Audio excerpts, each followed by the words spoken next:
I think it's so necessary, especially, I would say, I think especially for older people, because they're at risk of isolation. The statistics are grim.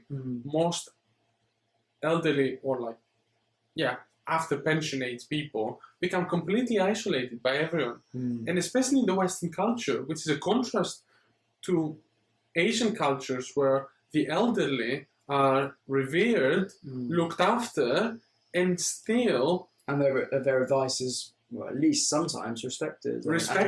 And they're kept as part of the community. They're not ostracized or sent to fill up care homes.